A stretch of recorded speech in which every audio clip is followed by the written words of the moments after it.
was doing a thing at the 13th Child Brewery over in Williamstown. Hello. I think we're live. Start late because All right. We're live. We're live, Joan. Oh, forgot to do this part. Gonna pull that out. Do that. And go back to here. And do that. And boom, we're ready to go. Anybody here? I don't know if you guys can hear me or see me. Couldn't do the show at 7. Well, here's what happened. So, I'll do a brief pregame. I had to do an event. I've been doing events since the 24th. Shut up, Joan. I gotta tell this story. So I've done an event every day since the 24th. Yesterday I did Geek Fest. Today I had to do the 13th Child Brewery in Williamstown, New Jersey. Oh, Carter is here. The new South Park was great, Tony. I hear great things. I hear awesome things, and I got to see if I can see it, because I think I have access to Paramount somehow on one of my things that I've been gifted. Yeah, I've been seeing the clips. The clips look great. Those guys are always so on point. I mean, it's just, you can't beat them. You really can't. South Park will go down in history as one of the greatest shows of all time. It really will. But anyhow, so I was doing a thing at the 13th Brewery, and I set it up months ago, and I'd been wanting to do it because I do the Jersey Devil, and the 13th Brewery is a reference to the 13th child. That's what it's about. It's basically like calling it the Jersey Devil Brewery, but they couldn't call it that. I think there's another one already. So they called it the 13th Child Brewery. And so obviously I wanted to do a promotion there. So months ago, I just walked in because I couldn't get the owner on the phone. I had talked to him before. And I walked in, and there was another guy I didn't recognize. And he was running the joint. And I don't remember what his name was, but I talked to him, and it was like, oh, I guess there's new management. Because he was very excited to meet me, very excited the idea that I would come down, right? So we set it all up. I said, yeah, I can come down, and we exchanged some emails. I get down there, and no one knows I'm supposed to be there. Like, no one. There's a few of the regulars hanging out, and I tell them who I am, and they're like, no one told us you were coming. Wish we could have promoted it. And I'm just like, oh no, I thought this was going to be a massive thing, because when I set it up, when I went down there to set it up, the place was jam packed. It was overflowing with people. I guess that was on a Saturday, but today's a Sunday. So yeah, so the kid I talked to, or the employee I talked to, I guess was an employee, wasn't the boss, and he never told anybody about the thing he had set up with me, and then he wasn't there. So fortunately, though, the boss was really cool. He was like, well, it sounds great, why don't you do your talk to the people who are here, and we'll work something out. So I'm gonna go back next week. I gotta somehow put it on my schedule. They're doing an event, so I'm gonna go back next week, and then hopefully we'll do another night there. Like, I could literally go there at any time of year because it's related to the Jersey Devil. So, but it was just like, oh, okay. So it didn't go badly. I mean, I sold a handful of books, and I bought a T-shirt with the 13th Child Brewery on it. Joan, if I put you on the floor, are you going to be good? Seriously. I know you're antsy to get going, but that ain't happening right now, okay? So you got to stay in here. Joan's going away. Be good. So, JEC is here. Hi, hi, hi. Welcome. So, when I set this up, I thought I would be there. I didn't even think I'd get back in time for 9, quite frankly. I thought I'd be there for hours, because it sounded like it was going to be this big party, a big Halloween party, and I was going to be doing this event. Instead, the guy who set it up didn't even tell his boss. Apparently. I don't know, maybe it's a cross line somewhere, but anyhow, I'm going back, and it's fine. It's just kind of like I'm on like a hot streak of hot streaks with the Jersey Devil books and the Pineys, and it's like today was just sort of like whoops, but it's fine. I've got two more events to Halloween, and then I'm in November. So that's my story. That's my pregame story. Anywho, other than that, it's been a great week, making some money, selling some books. I still haven't gotten copies of 13 yet, but people are ordering it, so very happy. All right, let's get into it. I hope you guys are having a good week? I'm having a great week. When I make money, I feel like I'm having a great week. So I went to the bank today and I got to deposit some money, and I was just like, oh, this is good times. This is good times.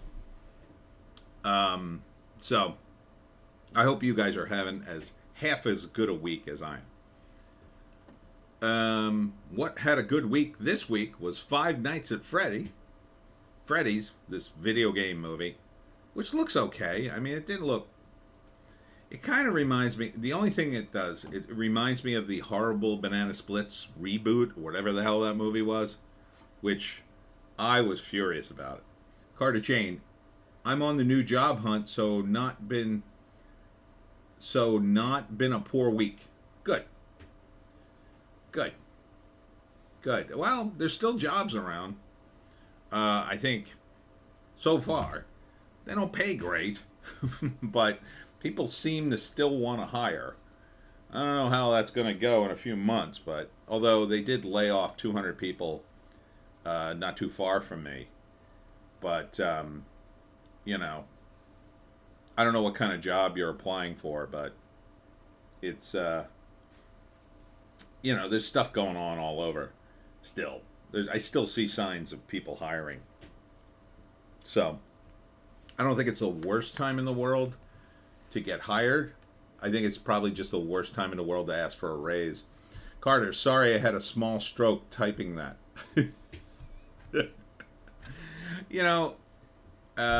What's the name? YouTube chat. YouTube is the weirdest site ever. Let me rant about YouTube for a minute. Let me just stop. YouTube is the weirdest site ever because YouTube actually came out of the gate pretty functional, right? And they tweaked it, and within a year or two, maybe 5, it was like the best site ever, right? People are posting videos. The algorithm hasn't been all screwed up. Chat, I mean, it's just a great time had by all.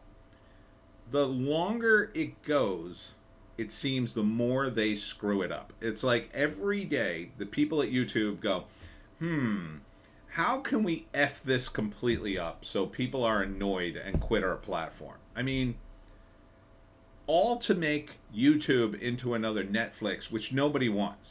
Netflix is okay. I watch a handful of things on Netflix. YouTube will never be Netflix. It will never be Netflix. You will not be Netflix. YouTube produced a bunch of TV shows. Did anybody watch them? I watched one. It was actually pretty good. It was Rob Hubel, who's very funny. But other than that, nobody else watched it. It was like an Adult Swim show. It was very obscure. JC. That's every social media site. I don't know. I thought Elon, when he first took over Twitter, turned the tide, and it was fun again. But now it seems to be S in the bed to some extent. It's not awful. It's just not what he promised. I'll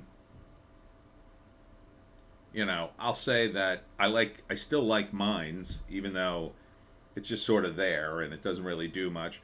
And Truth Social isn't too bad either. At least I can get on the damn thing when I want to.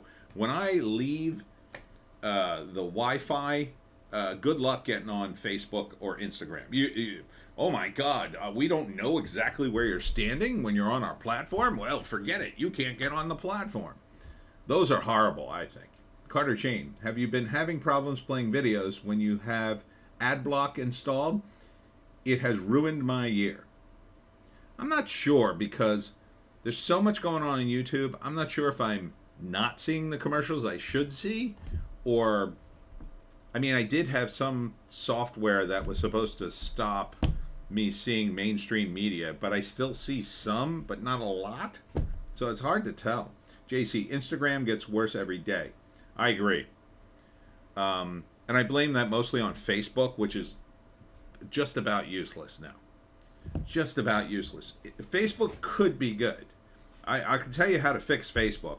You should turn Facebook into Nextdoor. If you've ever seen the Nextdoor platform, Nextdoor is like yard sales and local stuff. Like if they focused on localizing Facebook, I think it would be a fairly effective platform and a rebranding that could work. But this rebranding and the meta for everything, like he's trying to do, I think, what Elon Musk is trying to do with X. You know, he's trying to turn it, they're both trying to turn it into the everything platform, which will only end with like one day you'll be on X and Facebook or Meta or whatever the hell they call it, and then they'll turn to you and say, well, if you're on Meta, your X fee is 20% more. But if you go exclusive with X, we'll give you a 50% discount, like something like that, which will be stupid. At which point I think I'll quit both unless we're in a worse future dystopia where I have to have one of them. Ardent Party is here. How? Stormy 2. Well, welcome. Stormy 2, The Revenge. Carter Chain, if you have block installed, YouTube will not play videos. I have the one that's supposed to just sort out the mainstream media stuff, but I don't know. Maybe it got uninstalled. I mean, I'm still using Chrome, so who knows? They probably just took it right out and not even asked me. Either that or it doesn't work anymore, whatever. I don't know. I'm not looking forward to converting my entire computer to Linux. That's going to be a nightmare, but I think we're on the verge of that happening too. Maybe in another 2 to 5 years, you'll be forced into Linux because everything will cost money. Windows will cost money, and Chrome will cost money. Everything will cost money because these asshats will go, oh, we need to make more money. Just start charging these people. And they won't care. They won't care about their customer base. But getting back to what I was saying, some of the platforms, the newer platforms, like, you know, Bitchute is awesome. Bitchute, I put my videos on there and I get engagement. You know, Rumble, I get a little engagement, not much. I'm not exactly sure what I'm doing wrong on Rumble. Typing in a ton of search terms doesn't seem to work. And the Bitchute search terms are the complete opposite. Like, in order to get, you can only put 3 search terms in Bitchute. So I end up putting, like, the title of the movie, but you can't put any spaces between anything. You literally can only do 3 words. So I put the title of the movie, let's say, for my trailer reaction, but I have to take out all the spaces in between the words in order to put the whole title in. If it's more than 3 words, it wouldn't work anyway. And I don't think anybody would search like, I don't know if people search like that, but it seems to work. So, and then the opposite is Rumble. I could put in all the search terms I want, and they don't seem to do any good. So I'm not sure what the algorithm's going on there. And I post on Odysee, which is slowly growing. So they seem fine for now. I mean, Rumble seems fine. I'm monetized on Rumble, but like I've made, I don't know, $3 in 4 years or something. Just not enough people yet. Ardent, Rumble, Getter, and Gab got better engagement for me through Getter, though Getter is slipping. Yeah, I've noticed that too. Getter seems fine. I don't really get much engagement with Gab except for people who have very, I'll say, spicy opinions. And I go, ooh, no thank you. But out of the alt tech, I guess my best engagement is probably Bitchute. Probably because, you know, I did a bunch of stuff on the Lotus Eaters, and that's based out of the UK. So I assume it's a lot of Lotus Eaters people who were off the YouTube bandwagon early and That's their main alt tech. But it's not growing for me. I've been hovering at 430 subscribers for like a year now. But Rumble I'm clicking up, but the engagement, it's not great. Like my engagement on Rumble, and I have about 450 subs, is only about, I don't know, 10? Like 10 on a video? It's like,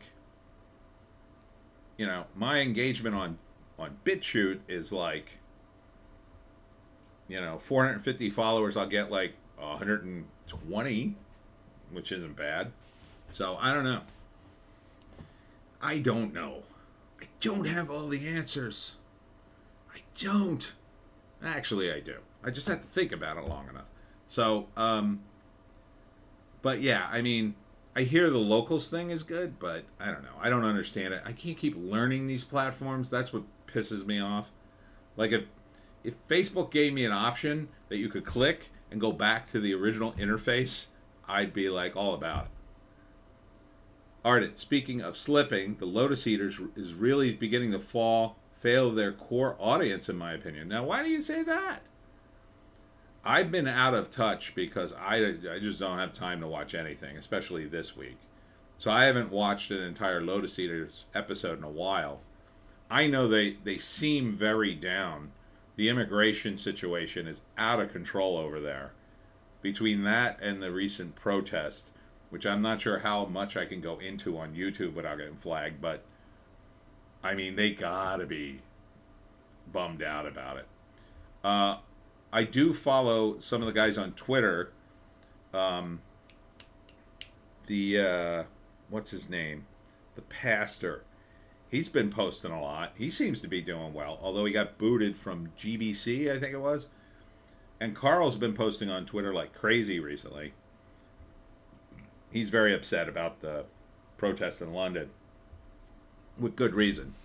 And then the weird thing is, it's like the algorithm on X now, what it'll do is, like, I follow Carl on the Lotus Eaters, and it will give you some of the haters of the Lotus Eater guys too, right? Like I follow Callum and Harry and a few others, and then every once in a while one of their haters pops up. Like I want to hear from them. Like I'm not subscribed to them, but it's like, oh, they're talking about the same thing. Oh, here's a guy who hates them. Like why would I want to see this? But I guess the algorithm can't really make that distinction, or can it? I don't know anymore. I don't know. But I do know that the Lotus Eaters started to take sponsorships, which is fine. I mean, I think that was inevitable. Everybody's hurting. I think that's part of the problem. I mean, like, I can't afford a Lotus Eaters membership right now. Plus, I feel a little pressured to do videos too. Carter, all my friends are saying the same thing, but I think they're over-exaggerating. Why do you say that? Ardent, they're running ads, rarely showing Calvin Robinson, yes, GB News, video comments, or reading the written stuff. Premium pricing deal aside, they're paywalling a lot. Well, they have a high overhead. They expanded the new studio, and they're trying to I think they're trying to maintain the money or growth they had, and now the economy's going to hell. JEC, and I mean the world economy at this point. JEC, trying to troll you into responding so you engage with the site more? Oh, yeah, you're talking about Twitter. Yeah, and there's a lot of that going on, and that's really annoying. A lot of the ex-errati are posting questions like, what do you think of this? And it's really annoying because they don't really care. Now, there's a few people I follow, I like to respond to them, and sometimes they have interesting takes or questions or whatever, but it's really annoying, the various polls and stuff they keep posting. And I'll tell you who I can't get out of my feed is Ian Miles Chong. Ian Miles Chong, who I went out of my feed. I don't know what I have to do. I guess I could block him at this point. But jeez, I've muted him. But he just keeps coming back. People keep reposting his stuff. It's so annoying. Ardent, I love Callum and Harry and Josh are cool enough, but Connor is just a new Catholic knob who simps for anything blonde. You know, he's got good energy. I'll say that. What the hell was he doing the other day that I liked? I don't know. Seems fine. I think part of the problem with the Lotus Eaters is there's now too many people, and there's not. You kind of don't know what you're going to get into when you turn on the show now. Like, it could be anybody. And I like that he developed new personalities, but I kind of want to see certain ones more. So at this point, I don't know what they need to do other than maybe they could make separate shows for, say, you know, the Lotus Eaters at this point, right? Like, open the studio up and do, like, an hour of Callum and Harry and then an hour of Carl and Calvin, and you know, which they're kind of doing with all the paywall stuff, but it seems like you know, they're just trying to make it work. I mean, I understand how that is. You know, it's tough, and he's got people to pay, so it's not like he got to make the payroll. So if he's losing money, if he's dipping into his capital just to pay people, that's a bad sign. So the fact that they took on sponsorships, hopefully they did it soon enough that the sponsorships offset any of that, and they're still making money. It's tough. It's just tough to make money on the internet. I mean, this month, thank God, I keep comparing my numbers from last year on Amazon, and finally I had like a month where I did really good, much better than last year on Amazon, and then a month where I didn't, but I had done so well the previous month it kind of balanced out, and then this month I beat last year's October. So it's just tough. And right now people are broke.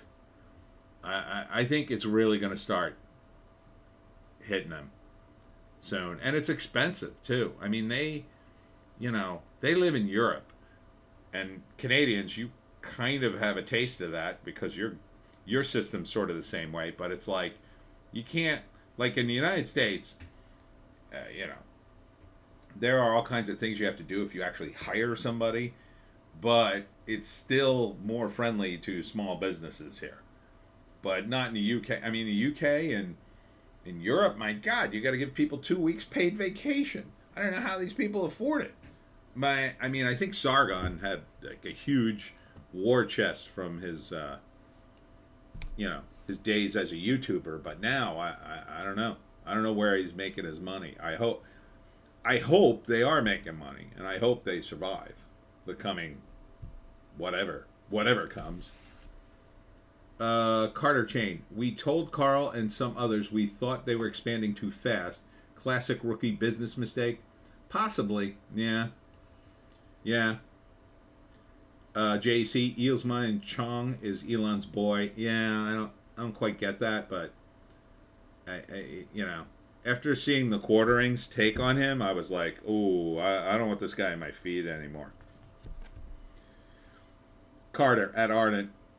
To be honest, I simp for anything blonde. Ardent at Carter Chain. Yeah, and trying to class up the show too much to stay connected to the lower class supporters. They could actually have Carl on more. At Carter Chain, shame, fellow, respect yourself. Carter at Ardent. The thing is, Carl doesn't want to be on, which is why he's sparingly on. Also, the Lotus Eaters was always Callum's baby. I think Callum's a pretty good host. I do. But that being said, I'd like to see Carl more. Carl's been doing other people's shows more recently. So, and he's been doing videos and stuff, and they have a library. I think they're actually producing almost too much in the paywall, behind the paywall, because when I was a subscriber, like, I couldn't watch it all. I just don't have the time. I wanted to watch a lot of it, and then, like, the last time I was so busy running through that month, I said, oh, I got to watch a bunch of videos before my thing expires, and It was impossible. Our system in Canada has been corrupted because there is no expectable interference from the supposed head of state, unlike the UK. Ardent Callum's travel vids are great. Yeah, they're fun. They're fun. But yeah, I mean, it's just tough to make money on the internet these days. Everybody's doing it. The algorithm, I'll tell you what really squashed it, even before these other sites did, was Google's algorithm changed. And I saw that in real time. I was looking at my hits on the Webcomic Factory and Superfrat, and they made some announcement like, oh, things are going to change, we're doing something, whatever. And overnight, I could see like all my hits on Google Analytics. Overnight, it looked like they chopped the top of the tree off, and everything went down like 200 hits. And I was like, what the F? Like, and they did it retroactively, like all the way through time. And I was just like, you killed all my hits. And I knew right then something was very fishy. Unfortunately, we're going to need a new internet. Carl has openly said he doesn't want to be on the face of the Lotus Eaters. He's always wanted to be the CEO behind the scenes.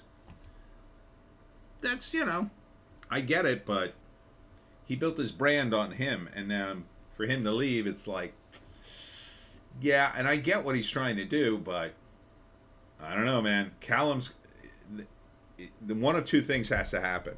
Somebody has to be the face, and if it's not Carl, it probably should be Callum. And I think they need a little more branding. That's what I think they need. They need to do a little more branding. They need to do a little more like personality stuff. They need to make the show a little more like, so I know on Tuesdays Callum hosts or something like that. They need a schedule. I think that would help them. Like if I knew every Tuesday Callum hosted, like he hosted Tuesdays and Thursdays, then I could be like, oh, I want to watch Callum. Because sometimes I don't want to watch the other host. Or they're not doing a topic that interests me. Like, it's not the same show when you have a completely different host, right? So, I don't know. I mean, at a certain point, when they started, everything was so successful it didn't matter. And a lot of the early YouTubers were like that, who were super, super successful. Didn't matter what they did. Like, they could go off and do all these crazy videos. And they were always making money. But then when you stop making money, you have to think, well, now we actually have to think about the show. So, and not that these guys don't think. They're always thinking, but there's a difference between thinking about the show and thinking about the piece you're doing. Right?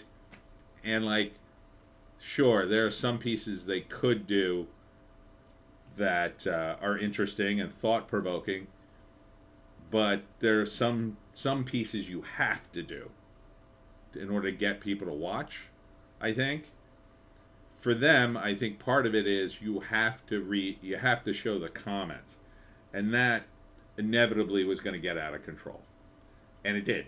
And then they seemingly scaled it back, or I don't know, people aren't sending in as many comments, I don't know which. And now it's like, at a certain level that wouldn't even work. Like, they could make a separate part of the site and just put all the video comments, maybe? I don't know. Carter, also the thing with Connor is he's popular with the new watchers, and there are a lot of trad Catholics that like him. Connor has a following that has let him get on some mildly popular podcasts this year. Well, good. It'll all work out. It'll all work out. I think, I don't think Connor would be he could be the face if he wanted to, I guess. But then I think he would change the show. I think Callum could be the face, but like I always get the impression Callum doesn't want to be the face of the show sometimes. Callum seems like annoyed sometimes when he's doing the show. Like, oh, I guess I got to do the show today. Like, that's the wrong attitude for the fans. Like, even if you feel that way, you shouldn't let that come out. And I think one time I watched the show and I could tell, like, Callum was not having a good day. He didn't seem to want to be in the chair, and I was just like, dude, scale it back. I mean, there's a fine line between being phony and just sort of bringing your energy up.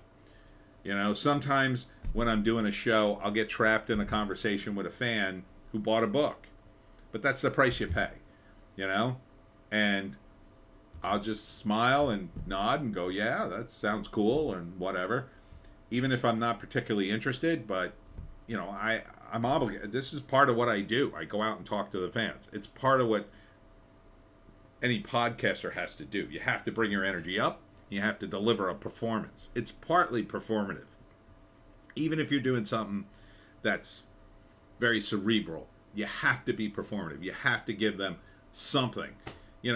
Scott Adams has a lot of good tricks in that area, right? He does the simultaneous sip.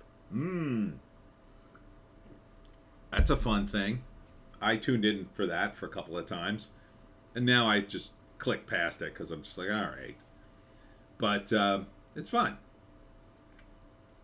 Carter, the face needs to be Dan or Harry or probably Harry. Maybe. He's a performer. He's usually pretty good. I think he understands that paradigm. He always brings his energy up. But even he looked tired one day. I saw him too. Not that he was negative, but that he was just tired. They all kind of, last couple times I saw the show, it was like, these guys are very tired. I think they're mentally exhausted to some degree.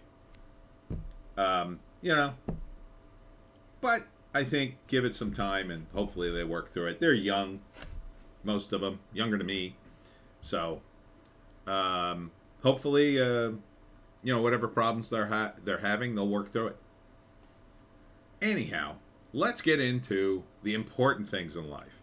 Movies. And celebrities. And how they're doing. So, at the top of the box office is Five Nights at Freddy's. Now, I don't remember this video game, but what I do know is they put out so many videos about this stupid movie online. I didn't know what to make of them all. Some of them were fake trailers. Others were comments on other fake trailers. And then some of them were I guess one was a teaser, and then they talked about it endlessly. I mean, the fan base behind this movie this video game must be massive. I don't really see the appeal, but again, the negative for me was it reminded me of that stupid Banana Splits reboot, whatever the hell that was. Animatronic monsters going crazy. Okay, whatever. I mean, it looks like a good video game. It looks like a better video game than it is a movie, but maybe. But it's doing well. I think the fan base came out to see it, so 78 million. That's not too bad. I don't think it cost them $78 million to make this thing. Probably not. I didn't recognize really anybody in it. I think the main guy used to be on College Humor. 52 million worldwide. 130 million. I think that's money. The license for the video game notwithstanding. Yeah, we'll see if it has any legs. I don't know. Did anybody see this thing? It's not really on my list. It's a movie I could totally wait for, but it looks okay. I kind of want to play the video game, but Taylor Swift, The Eras Tour, #2, finally dropping to #2 in the third week. 203 million worldwide, totally money. She is money. And she's pretty hot. You gotta admit, she's pretty hot. Speaking of blondes, 203 million, Carter Chain. I saw it with some friends. It was very mid. Yeah, that's what it struck me. The Five Nights at Freddy's movie. It looks okay. When you do something as a movie that was a video game, especially one as cinematic as that, I don't know if it can really work. They've done these video game movies. I mean, Mario is different. That's in a class by itself, but if they did a movie of Red Dead Redemption, would it even work? I don't know. There's just so many threads to that, and I think you would have to ignore most of the video game story to make it work. There's a lot of data there. There's a lot of cool stuff for the video game. There's a lot of threads, but I mean, what are you gonna do with a movie? Movies don't have side missions. Side missions are absolutely a distraction in a movie. They're the worst things you could put in a movie. The equivalent of side missions. Because the rule in screenwriting is anything that doesn't move the story forward goes. You must delete it immediately. So if you got a side mission that doesn't move the story forward, that's not important to the core of the story and the journey of the hero, it's got to go. Out it goes. So you would have to either rewrite it in such a way that it was important to the core story or jettison it. So I don't know if they could do that with a movie like Five Nights at Freddy's, where you have to run around and, I assume, kill animatronic robots one at a time. But Taylor Swift is Taylor Swift. The Swifties finally being done with this. I think it's about done. I mean, but 14.7 million is not too shabby for the third week. So next week, probably 7 mil. And the week after, 3.5, and then it's basically over 1 million, and then nothing. Killers of the Flower Moon drops to 9 million.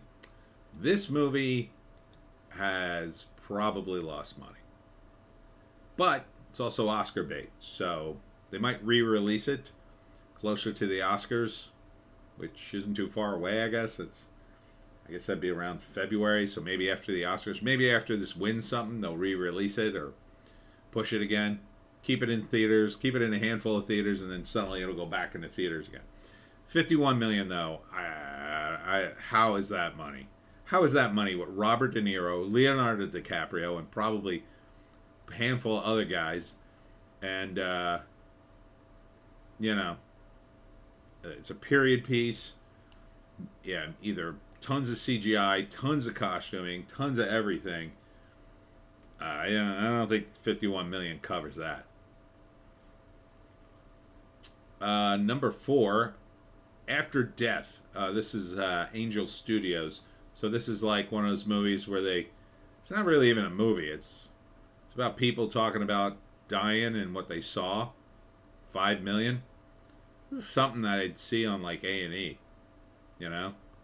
Next up on Arts and Entertainment. What lies in the great beyond? Aliens. No. So, I mean, I wouldn't go say it. I'd wait for it to be on TV, but 5 million? Probably didn't cost much. Just a bunch of interviews and a few dramatic recreations. Probably wouldn't cost much to shoot.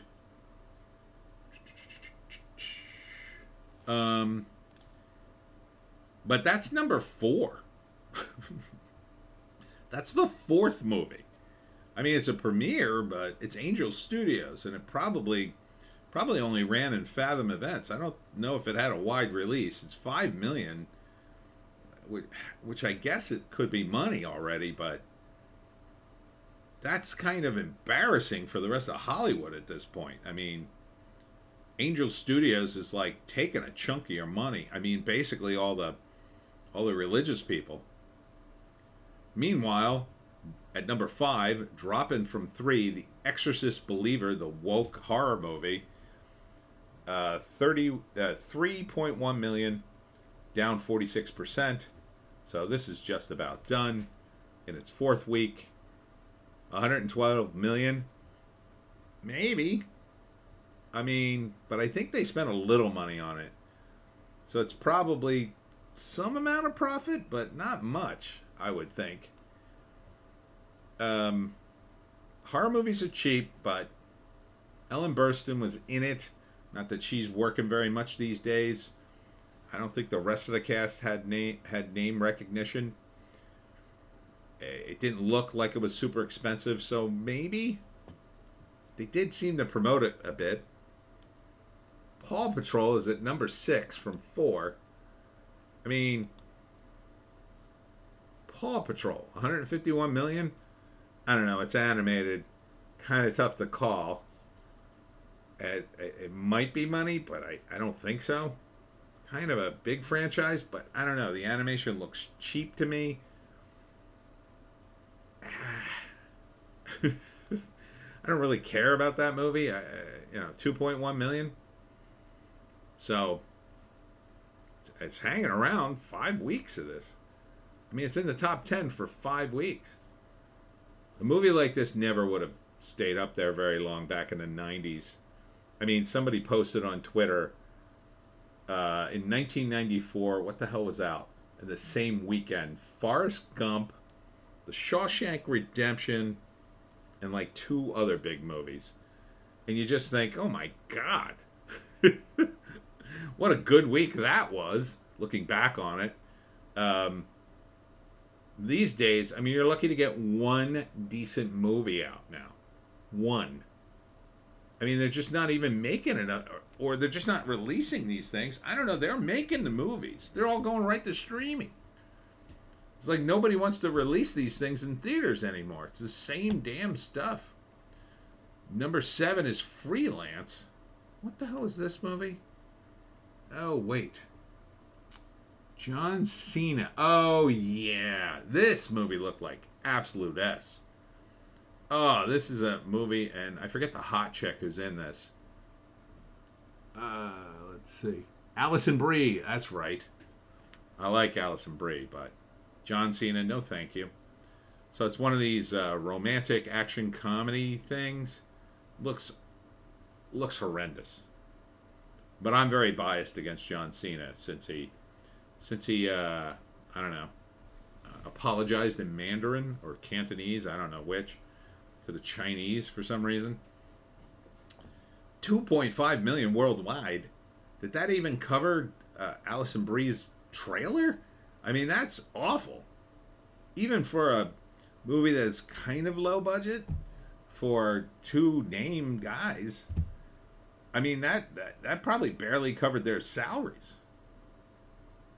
John Cena, as much as I don't like him anymore, he's been in a lot of movies, and they're throwing money at him like it's going out of style. He's like the new Rock. Not quite as expensive, but still. I mean, I can't imagine he did this film for less than $500,000? I mean, you're telling me they didn't throw him at least $500,000 on this? I'd find that hard to believe. Alison Brie, still hot. There's a big funny scene where they're all naked. It's dumb. None of it looked funny. Oh my God, they've killed comedy in Hollywood. These people, when they put out a comedy, it's like hot death. It's so bad. So bad. I mean, at least when they put out a drama or something, it's almost there. But a comedy, these woke idiots can't do anything right in a comedy. So this would have been a hot movie like in 1994, like Romancing the Stone era.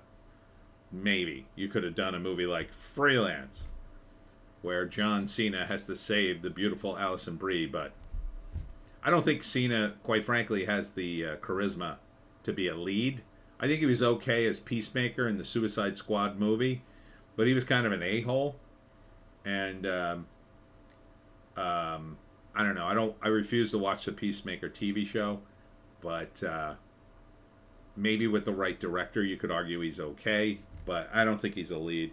I never would have put him as a lead.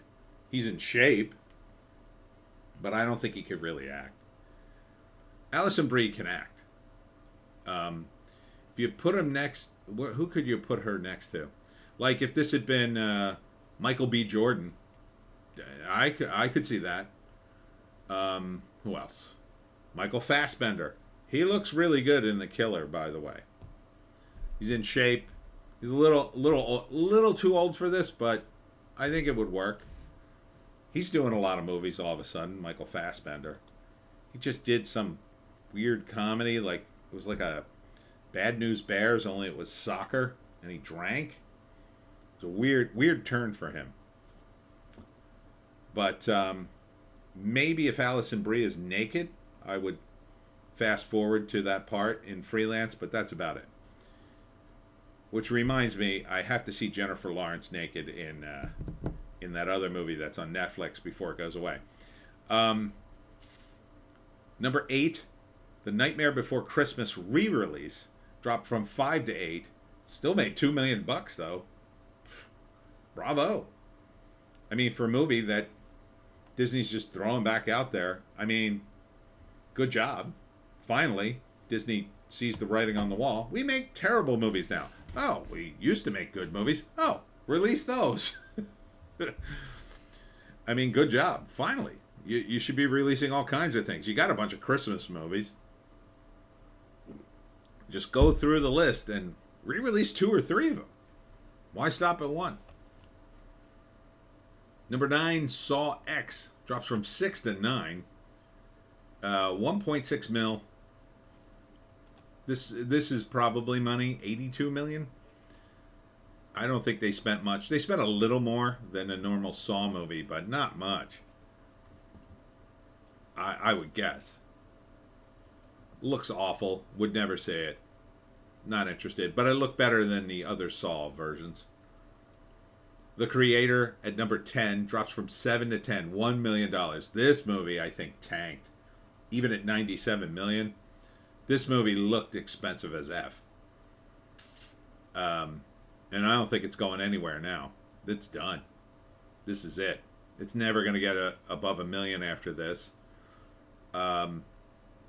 Maybe it just cracks 100 million. I can't imagine this thing costs less than that, but it's possible. I think they were expecting big things with that. Carter Chain, why Disney makes bad movies gets explained in the new South Park. It honestly makes sense and is the best explanation. I think I saw at least a clip of that with the Pander Stone, the magical AI stone that made everything woke. Yeah, and I like the bit where Cartman says he listens to that ridiculous explanation and then says, "That's the most sensible explanation I've heard of why you make the movie so lame." Anatomy of a Fall, $500,000. They just boosted it into more theaters in its 3rd week. 1.6 million worldwide. Well, that's not going anywhere. It's an art house movie, though, so this sounds like something that'll get picked up by Netflix. It looks cool. I don't know if it's any good. A Haunting in Venice, still sort of lingering at 108 mil. Less than $500,000 this week. Going out of theaters. The Nun 2, also going out of theaters. 206,000 or 260,000. The Holdovers, 200,000 in 6 theaters, though. Who is this? The Holdovers. Oh, yeah. I did this one. Okay, so this movie takes place in the 70s, and it's Paul Giamatti, who's good. And he is a cranky old professor who has to, he's forced to stay over winter break at a college and then look over a kid who, I don't know, his family is a bunch of nutcases. He has nowhere to go in winter break. This used to happen on my campus back in the 80s. I had a friend, he had to stay on campus during one winter break. And I told him, I'm like, dude, what do you, and he had no money. And I said, dude, here's what you do. How much money do you have left? And he had like, I don't know, he had like $7 left. I said, go to the store, get yourself some Ziploc bags and some coat hangers and possibly an empty jug. And I said, go to the dining hall on the last day, and because you could make sandwiches or order sandwiches in the dining hall and they'd make them for you. I said, bring your backpack and the Ziploc bags. And I said, order as many sandwiches as you think you can get away with ordering and put them in the Ziploc bags and put them in your knapsack. Then go over to the drink dispenser with your jug, fill the jug up, put it all in your backpack, and then sneak it out of the dining hall back to your room and fill your fridge with food. Then take the coat hangers and go to the vending machines in the study hall, which at the time there wouldn't have been any cameras on them. This was a more primitive time 40 years ago. You could rob a vending machine and get away with it. Now you can't. So don't do it. And I didn't tell him to do this, by the way.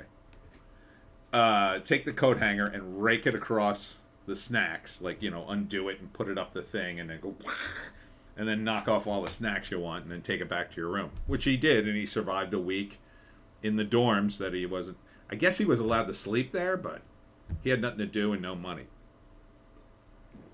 He said it worked like a charm, and then he gave me some snacks when I came back from break. So this movie didn't look too bad.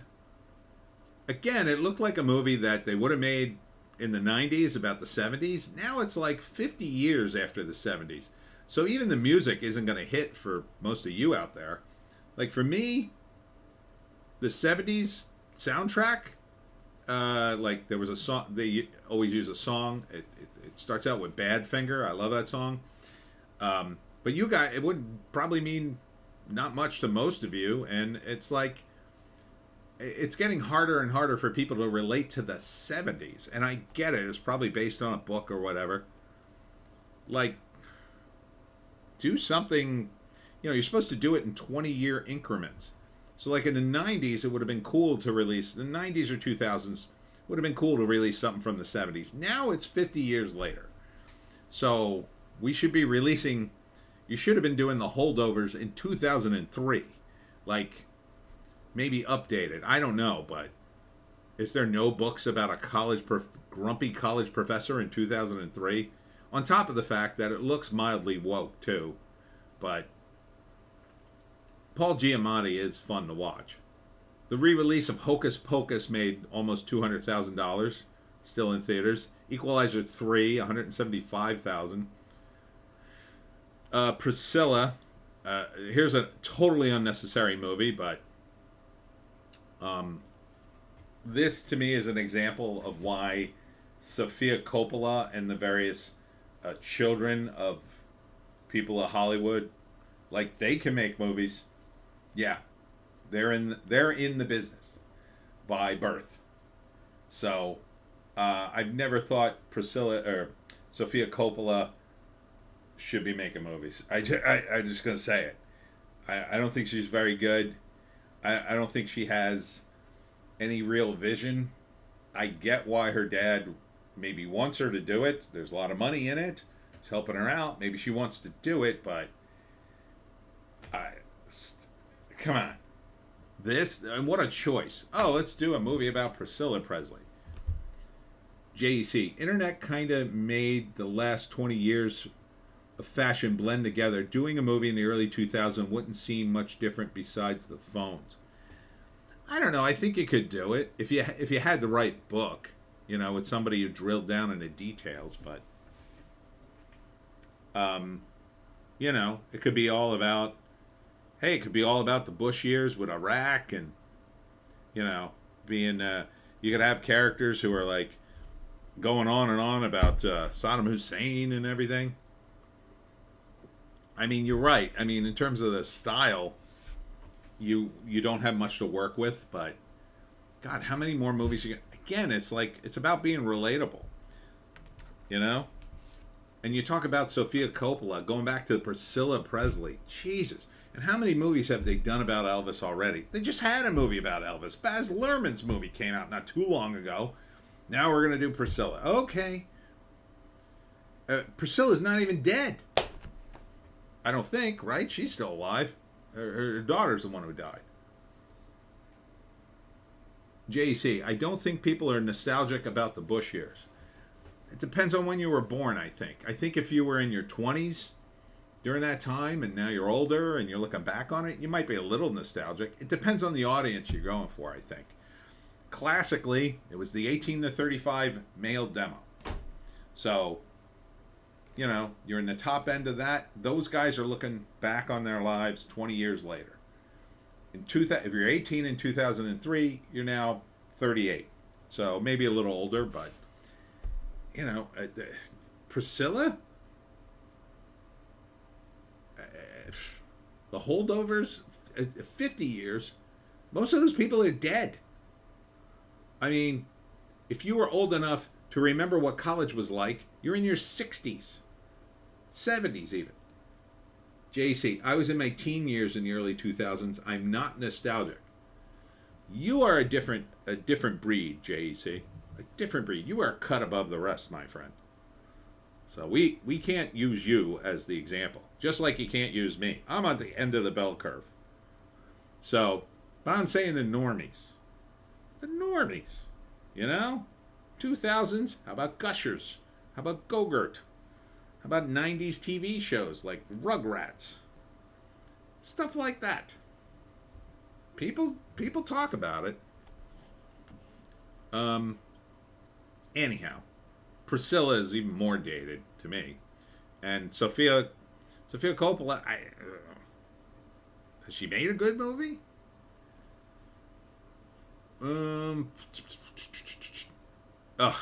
Dix the Musical. I'm so glad this movie is. I hope it fails. Carter Chain. Me, I'm 20. I'm the example. Well, you were just born there. Dix made 1.2 million so far, and made $129,000. It's in 290 more theaters and dropped by 68%. Good. And it's in its fourth week. It's done. There's no way this movie is money, I don't think. It's 1.2 million. I don't know. It's a musical. It had Nathan Lane was in it. I don't think you can make much for 1.2 million these days. It had puppets, so. JC, Rugrats was the 90s show. It just went 20 years. Yeah, but you know, I'm rattling stuff off the top of my head. I'm sure there's something from the 2000s we could pick. I mean, you could pick 90s stuff. Even the 90s would be a little more current. 90s wouldn't be too far off. It'd be 30 years. Oppenheimer. Oh, Barbie's out and Oppenheimer's still in the theaters. Interesting. Could it make up the difference and make $1 billion? No, it only made $95,000 this week. Yeah, it's a shame. $944 million. It ain't gonna hit $1 billion, but close. You know, James Woods was the executive producer on this thing? I didn't know that. Was he in it? He should be. Dumb Money. In its 7th week, 16 mil. Maybe, probably not. JC, I like the second half of Bill Murray Christmas special. The first half is trash. Skip it. Sofia Coppola directed that. Okay, I guess. I don't know. I prefer Scrooged when you're talking about Bill Murray and Christmas. Stop Making Sense. Yeah, this didn't seem to pay off too well in the re-release. Made a little bit of money, but not much. But again, probably didn't cost much to re-release it. Haunted Mansion, $10,000. What a joke. Common Ground. Which one was this? I didn't see this one yet. The trailer. And Four Daughters premieres in one theater. Four Daughters, I don't know this one. Made $5,398. It's not a bad box office though. 121 mil. I think that's less than last week. What was last week? Last week, no, it was more. 84 mil last week. And a third of that was Taylor Swift. Oh, it was the week before. Yeah, the week before was 132 mil. So we went 132 mil, 84, and then 121. So, not too many movies with legs these days. Yeah, I mean, it's kind of a big drop-off. So, let's see. Taylor Swift went from 92 million to 33 million, a drop-off of 64%, and then down to 14 million, a drop-off of 56%. So when you look at it like that, it's the Swifties seeing it and going, okay, I know all these songs. I've seen it, you know, and that's it. Now, again, they still made money. I think it was a solid financial decision, but you're going to have to crank these out to make it work. They're going to have to release a new one of these every other week, really. And if you start doing that, it's probably going to start wearing thin. It's going to start impacting something. It might start impacting concert venues, right? Then you start thinking, well, there'll probably be a concert movie. I don't have to go see the Rolling Stones. I'll just wait for the concert movie to come out. Then instead of paying hundreds of dollars for a decent seat, I'll pay $14. Hell, I'll go to a matinee, pay less than $10, and see the whole concert. So that could end up backfiring. But from the movie business standpoint, you don't need actors. I say do it. Get people back in theaters. And again, I say cut the damn prices of the tickets. They're going to have to eventually. I don't see any other way around it. Either the theaters will collapse, or they'll finally go, okay, we'll cut all our prices, we'll reduce everything, get it under $10, make it so attractive people go, oh, only $5 to see a movie tonight? That's the only way they're going to save the theaters. Get people back into the mode of going to theaters. So, otherwise, kiss it all goodbye. Kiss the whole movie industry goodbye, I guess. Everybody's just going to be watching YouTube videos of each other complaining at the rate things are going. Did you watch my video yet last night? Yes, and here are my complaints.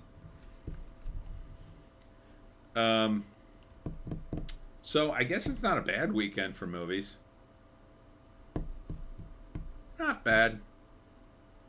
There's still kind of more going on at some of the streaming platforms, though, really. I mean, there's now 2 movies I want to see on Netflix. That's pretty good for me. There's a lot of crap I don't give a crap about, but there's even a couple of things on Hulu and Paramount now. So I think I can see where this is going, but still, the movie experience, it has to happen. People still like going to the movies. They just want to see something decent. I can only imagine how many commercials they're going to jam ahead of the movie in order to make theaters viable. All right, let's check the trades. Freddie scores scary good debut. Seems so. Oh, let's talk about Matthew Perry. Matthew Perry is dead. Yeah. The guy who wore a t-shirt that said, "Could you be any more vaccinated?" So here's my theory. And I don't mean to throw any shade to the guy. I think it's sad he's dead. But that being said, I think the vaccine probably had an impact on him. I should probably be careful how I phrase this. And when I say that, I mean something else. Let's how could I word this? Let's talk about candy. Candy's not good for you. I think a certain kind of candy may have impacted the health of a certain celebrity that I was talking about earlier. JC had a heart attack in his hot tub. That's true. But I have read that the candy can sometimes do bad things to your heart. I've heard. Now, that's not my opinion. It's other people's opinion. I keep forgetting we can't talk about certain things on YouTube. It's another problem with YouTube. Thanks a lot, YouTube, you bunch of a-holes. So, yeah, I think the candy impacted his overall general health and sort of just got him to the bright light a little sooner. Carter, candy is expensive. I know. Yes, it is. So I guess I better get off this subject. SAG-AFTRA talks end for the day as negotiators keep working on a deal. I don't think my call is I don't think they're going to get a deal. I think one of two things will happen: either the actors will just about capitulate to the worst deal imaginable, or they're just going to say the studios are just going to hold out till January and really break these guys. Carter, this Halloween is too expensive this year. Candy is very expensive. Now, normally it's not. I bet right after Halloween it goes right down the tubes. For the longest time, I was buying like candy at CVS for next to nothing. Next to nothing. Which was weird because it's CVS, but they had coupons. I would get like a $5 coupon in the email, and then I'd spend it on candy. You know, you have to buy a certain amount of stuff to get that coupon, but now these days it's a little pricey. My plan is not to be home at Halloween. I don't really decorate my house, so that's usually an indication that the kids. Sorry, I'm blowing up here. The kids don't come to my house because they see there's no decorations and they just assume there's no candy there.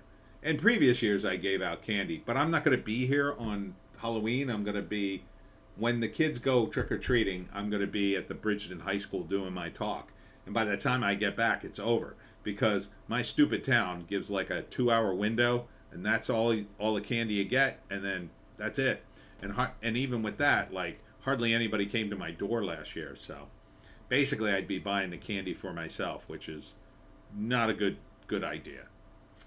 I instead let other people buy candy, and then I go visit them, and then I go, hey, what's for dessert? You got any of that Halloween candy? Oh, yeah, we got way too much. We bought way too much this year. Oh, I'll be happy to take some off your hands.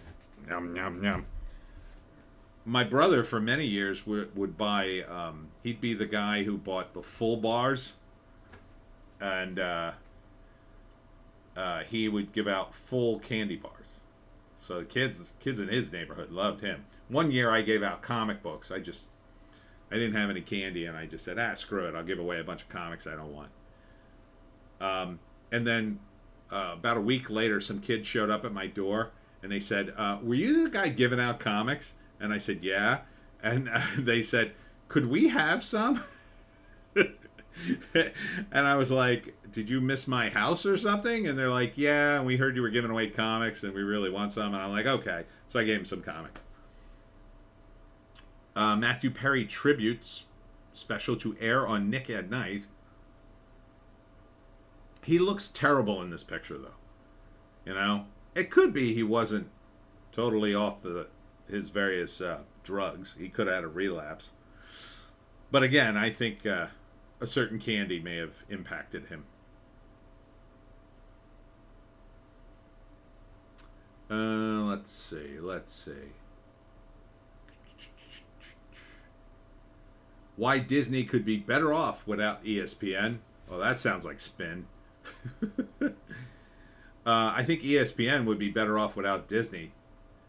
Now, I had a day gig, for a while, and when Disney took over, I think it was just after when Disney took over ESPN, or I don't remember when it was, but Disney was running ESPN. It was going woker and woker. And in the break room, the guys would always have ESPN on. And I'm not a sports ball guy. What I know about sports would fill up a matchbook cover. But I know the basics, and I would be walking through the break room to get my lunch or something, and I would hear ESPN, and they would say the dumbest, wokest crap I've ever heard. And I don't know how even the guys watching it were like, oh God, shut up, just tell me the score. And I don't know how that thing's even on the air.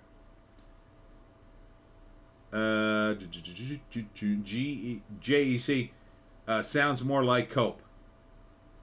What do we talk about? What sounds more like Cope? Sorry, I know you're lagging behind me.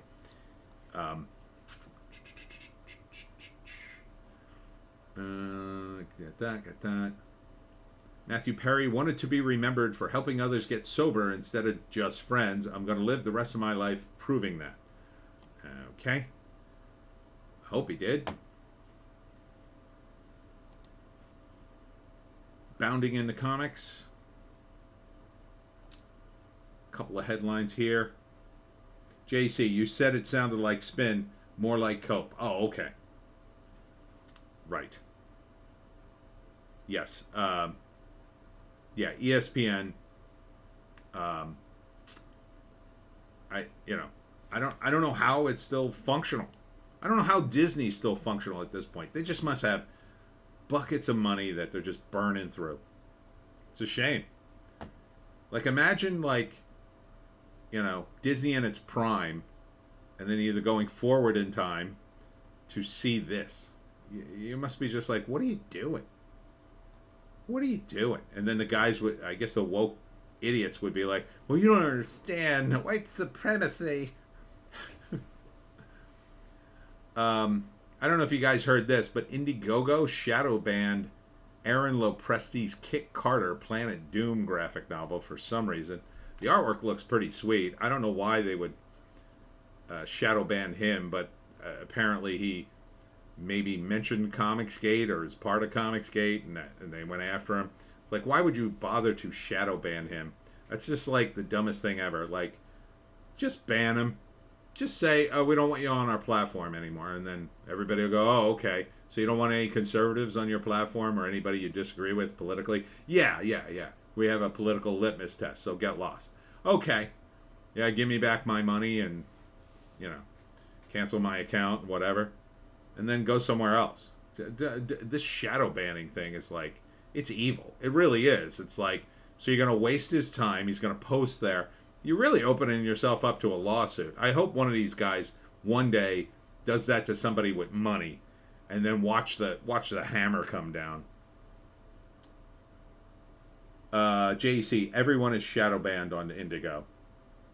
Oh, that's a shame. Why even use it then? It's got to be another platform.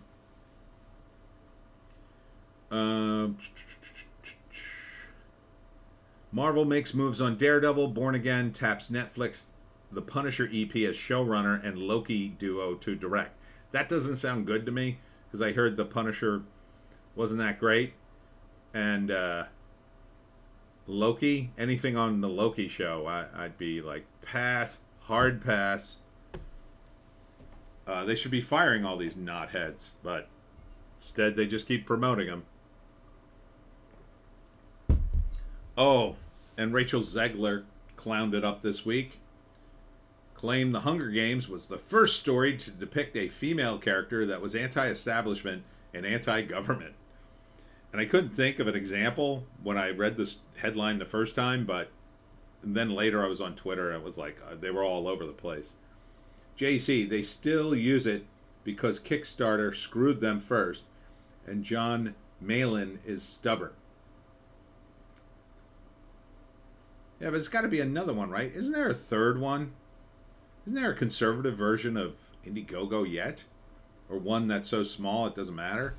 I mean, and Aaron Presti, doesn't he have a big enough following that he could have just went on his social media and say, hey, look, they screwed me. Send me money, and I'll send you a comic when it comes out. Like, couldn't he just do it through, I don't know, some PayPal service or whatever? Not PayPal, but something like it. I mean, it's got to be a way to do it. I forget who it was. It was somebody on Rumble. We were talking about Eric July and Ethan Van Sciver, and they made a bunch of money. And we were talking about kind of what their next move should be in terms of if they should help other creators. Now that, like, I'm not so big on that myself because it's just like I don't make enough money, but I get it. JC, Fund My Comic is too small still. Still? That's a shame. I don't know. Maybe they just need bigger clients. How can it be too small to collect money? It's just, if it works, it works, you know. You just need to get the people from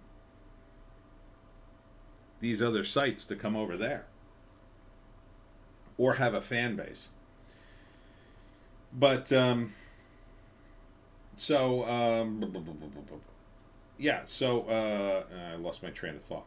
Oh yeah. So Zegler. I was trying to think of an example of a female who's anti-establishment and anti-government, and then of course somebody posted Natalie Portman from V for Vendetta, and Ripley from Aliens. Although I didn't think that was a good example. The V for Vendetta girl is probably a good example, but there's been like tons of them, and that Rachel Zegler like said this is just nuts. She's just out of her mind. She should not be allowed to talk in the public sphere regarding her own movies until Disney figures out you shouldn't hire her for movies at all. Because God, what a disaster to come out with such a clownish statement and say, oh well, this is like Jennifer Lawrence saying, oh, I'm the first female action star. Like what? Or whatever she said. I forget exactly what she said, but it's like, JC, was that the chick from Rogue One? Rachel Zegler? No, she was in, I don't think she was in Rogue One. I think that's a different actress. She was in West Side Story remake. And she's the new Snow White. And, the terrible version of Snow White that's going to crash and burn in the theaters when they finally release it. And she's also in the prequel. She's the star of the prequels to the Hunger Games. How it all started, everybody.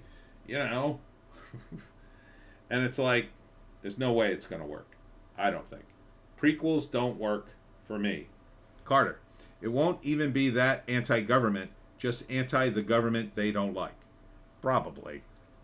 I'm sure there'll be a Donald Trump figure in the mix, or something very Trumpian. And now they'll say the line with all this seriousness, like, oh, wow, Trump said that. Oh. Although Viola Davis is supposed to be the bad guy. Storebang is here. Storebang Entertainment. Daily Wire missed the mark with their Snow White 2. It's not the look of the Inguine. It's not the look ingenue. Am I saying that right? Ingenue? Well, they're trying to do like a classic Snow White. The problem is not even that Daily Wire's doing it, although the Snow White thing is blowing up in Disney's face because now they released this. I don't know if you saw this still. This was all over the place. Not that still, not that still. Oh, where is it? Not that one. Not that one. Ah, is it not on here? Hold on. Maybe it didn't load and I rolled past it. Yeah, it didn't. Oh, there it is. Okay. It's a character type. Innocent girl. Ah, yes. So this was the still they released. So you can see what they've done to the dwarves or the magical people, right? So this is the still they released, and then this was the controversy, right? I'm sure you guys all saw this. Why can't I shut that window? You saw all this with the magical creatures. They weren't all dwarves. They're men. They're women. They're people of color, as they say. And then this is the still they released. So I guess they CGI'd over all the other characters based on their hats, maybe? I don't know. Yeah. JC, they. So, they are, I don't know what they're doing. I guess they're trying to return it back to its roots, but it's too late. I think everybody hates Rachel Zegler now. She's annoying. She said too much.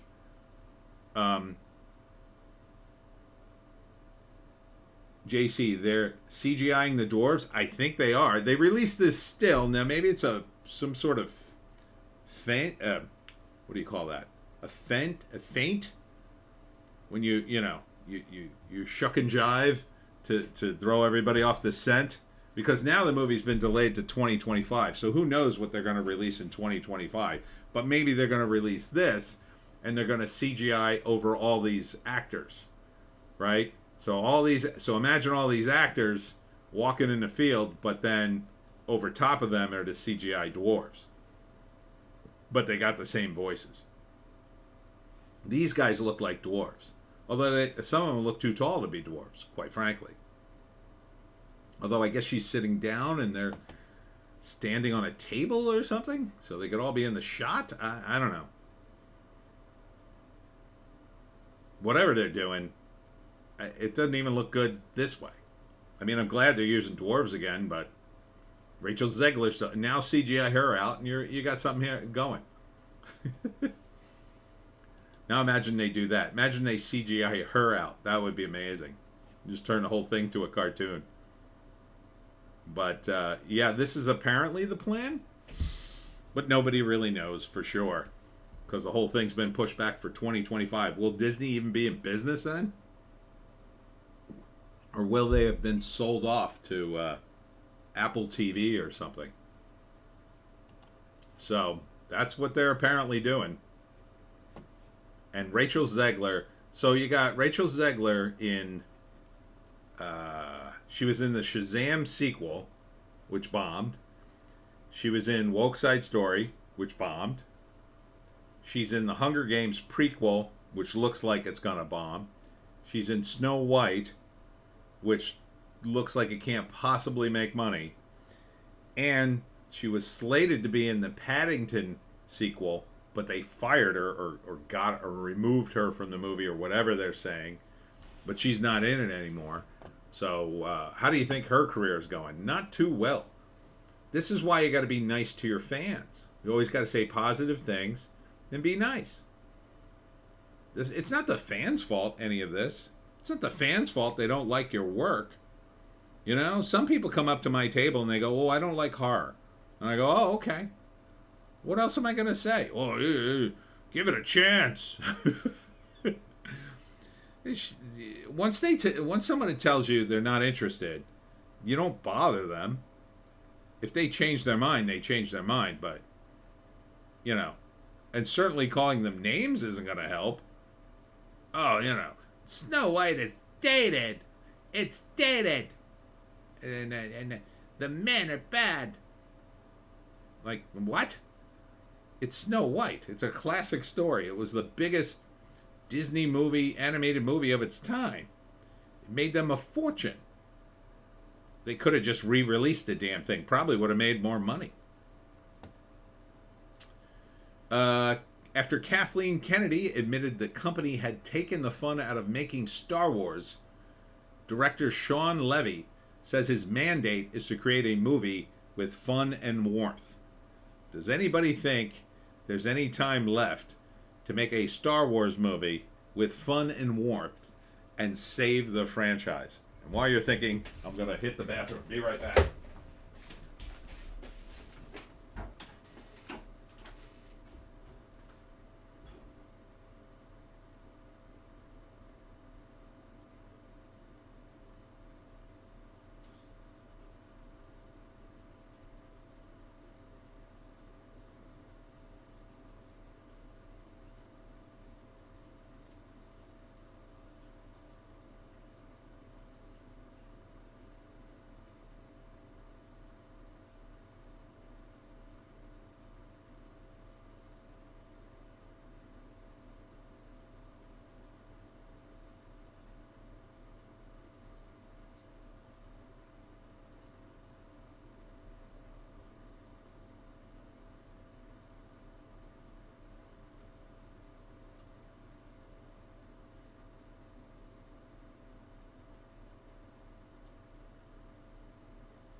Excuse me. Whew. Itchy. Anyhow, so any thoughts on Kathleen Kennedy, or director Sean Levy directing a Star Wars with fun and warmth? I mean, I think he could, but will anybody care by that point? At this point, I think fans are so exhausted of the failure. You know, you might placate the remaining fans and win a handful back, but I don't think you're going to get the general public excited over Star Wars again. Not in this lifetime. No, I think it's done. They burned every possible bridge. You know, might be a fun movie to see if you're in the park, I guess, or you're in Star Wars land or whatever they're calling it. I heard a crazy story. I think this might have been reported by, I want to say Clownfish TV. Or maybe it was on their Princesses and Pirates page. The crazy story was that during the pandemic, they closed the parks abruptly. And in Star Wars land, they had some guys with kiosks, and they had, they had like a nacho cart, right? And rather than put the food away, they just abandoned the nacho cart in the middle of the park. And it had cheese and it had nachos. And I guess they unplugged it or whatever, but everybody left for weeks. Well, during that time, and I don't know if you know this, but in California, there's a big problem with rats, especially in Los Angeles. I've been told by friends of mine who live in Los Angeles, the rats will do just about anything to get to the orange trees. Now, orange trees, they have spikes coming out of their, little tiny spikes coming out of the trunk of the trees, so it makes it harder for the animals to climb up and get the juicy fruits. But what rats do is they'll climb up telephone poles and climb across the wires and drop down into the trees to get at the oranges sometimes. And so it's a real problem in Los Angeles because, you know, they live in the sewers and then they come out to try to get the oranges. Well, with that rat population, they abandoned the parks and they left this food out in the carts in the middle of the parks. Well, the rats came in and they started eating it. And apparently they started breeding, and they have a giant Millennium Falcon in Star Wars land. And apparently part of it is like hollow, but it's not a room. It was built, and the rats started living there. So when they went back and finally reopened the park, they had like a torrent of rats that they had to deal with. And I just find that absolutely hilarious. And that's why I put a similar scene in Hollywoke, another novel. Battletech novelist Blaine Pardoe obliterates superhero fatigue narrative, puts blame squarely on Hollywood studios. Yeah, I would too, but at this point, it kind of doesn't matter. It's the way Hollywood operates. When they find another hot thing to exploit, like concert movies or video game movies or whatever, I think maybe they're leaning more towards video games. It's kind of stuff they own and they understand. The concert movies, I think they'll do that too, but probably not as hard. They're just gonna dump superheroes. It'll be like, they just won't greenlight them anymore. They'll cut their budgets until they're mostly gone. Mostly, you know, there's always a chance they could greenlight something, but you know, it's the laws of diminishing returns. If you cut the budget on your Superman movie, it's probably not going to be as good because it's a lot of effects.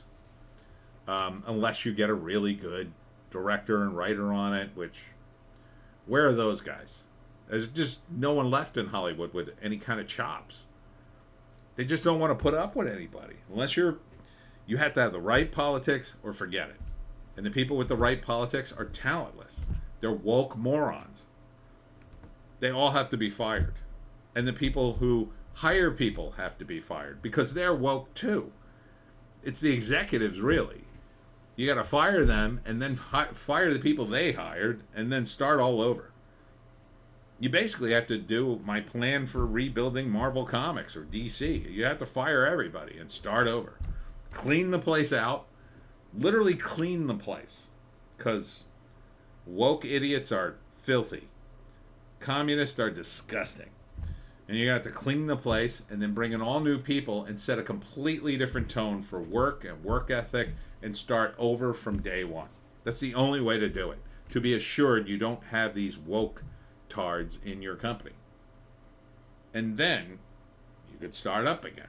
And the strike's the perfect time to do it. Now that the strike is ending. But I don't think they're doing it. I think they're rehiring the same stupid people. They're just rehiring fewer of them. And then, they kept the better ones, I'm sure, but let's see. Yeah, here's Snow White. And evil queen actress Brett Cooper says film will not be a MAGA conservative movie. We'll focus on the timeless values of original story. I don't know about this girl who's the lead. She seems okay. She seems better looking in the interviews than in this still. I don't like her hair in this still. So, but in an interview with her, I was like, oh, she's hot. And then this came out, and I was like, she's not as hot in this. Who's your hair person? I don't know. Deadpool 3 is coming out. They're teasing possibly Taylor Swift as Dazzler, which would be fun. I think she could do it. All right, moving on. Hollywood Reporter, more on Matthew Perry. As insurers flee of California's wealthiest areas, homeowners are left holding the bag. I think California may collapse. I mean, what's going to be left? I mean, businesses are leaving it in droves. They can't pay the taxes, the insane taxes. Is this the plan? Is the plan to just empty California and the Gettys buy it all? What are you going to do? What are you going to do when all the businesses leave and all the money leaves? Gavin Newsom really ought to be in prison. He really should. He's criminal. I mean, the way he's running California is criminal to me.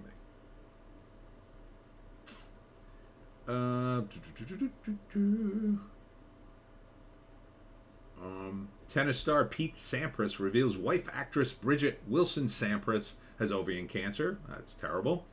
Hope you get better. Gwyneth Paltrow, Shannon Doherty, Saturday Night Live, Warner Brothers TV remembers how Matthew Perry, his comedic genius, was felt around the world. He was okay. I mean, I saw a really funny bit they had back in the day when Will Ferrell was still on the show. It was Matthew Perry teaching a Sarcasm 101 class. It was okay. It was one of the few times the sketch had an ending, which is good. You see Gavin face flopping into some Chinese kids trying to play basketball, says JC. Yes, I did see that video. It's odd. First off, you're the governor of California. I don't know why you're going to China, except there's only one reason. He wants to run for president, and he's desperately trying to show you, see? When I met Xi Jinping, I mean, he pissed his pants, and I'll be a great leader. Oh, we really got along. That's the only reason he's going, so he can say that when he finally runs for president. Like, I have foreign policy experience. I went to China. Can you imagine being a taxpayer in California, knowing that your tax dollars paid so Gavin Newsom, a millionaire, could go to China on your dime while your state is falling to pieces? Literally, it's falling to pieces. This crime is rampant. Everything's terrible in California, except the weather. And he just goes to China on your dime. I mean, it would make me insane. I'm mad enough at Phil Murphy for, I don't know, he just got back for some trip. Some stupid trip overseas. And I'm sure we paid for it. I forget what it was called. It's like some fact-finding tour of some other country. Like, and he wants to run for president too. At least he didn't go to China, I guess. But Gavin Newsom is such a psychopath in my view. He just looks like a psychopath. And so he decides. So let's say you get past that, and he's like, okay, I'm in China. What am I gonna do? Like, he can't make any deals, right? He can't make a deal for California. I guess he could. I guess he could sell us out to the Chinese or whatever. It's probably what he tried to do. But then it's like, hey, Governor, would you like to play basketball with some Chinese students? And Gavin Newsom goes, yeah. What? Like, why? I know the Chinese love basketball. That is a fact. They love the NBA. And the NBA loves China for some reason. I guess because everybody watches it and they make a lot of money in China. But yeah, F the NBA, I say. That's the sport that we should boycott until it's out of business. But good luck. Good luck doing that. Anyhow, so he's playing basketball with Chinese students who are like half his height. Because Gavin Newsom's kind of tall. And he's not, he's not like Joe Biden. He can still move around. And so he's dribbling around and he's playing basketball and he shuck and jives right into a kid, falls over with him, and then kind of rolls around the ground with him. It's a little touchy-feely. Yeah, it was a little uncomfortable to watch. Plus, he's in a shirt and tie. It's like, dude, you're not dressed for doing that. Like, okay, you want to say, basketball, I love it. Here, you want to just throw the ball, sure. But you're actually going to start running around and dribbling? Like, you're in shoes, a shirt, and tie? Like, you're not in appropriate garb to be doing that. Like, what were you trying to do? You're trying to score on this Chinese student? So, to what exactly? They're like, see, I scored on him. Like, you're a grown man. Don't play basketball while you're in China. Don't go to China. Like, I just don't understand what the trip was for. But this is what these politicians do. Like, I don't think you scored a single point. Anybody who was going to vote for Gavin Newsom, anyone out of their mind who thought, Gavin Newsom, he'd be a good president. You're not going to change their mind with a basketball game. Like, there's no one on the planet who would be like, wow, Gavin Newsom played basketball against the Chinese poorly? Well, I guess I'll vote for him now. I thought he was a psychopath before, but now I see the true Gavin. He's clumsy. Doesn't make any sense. What else? SNL mocks SAG-AFTRA's Halloween costume rules amid actors' strike. Oh my God, SNL actually mocks something other than Donald Trump. Call the newspapers.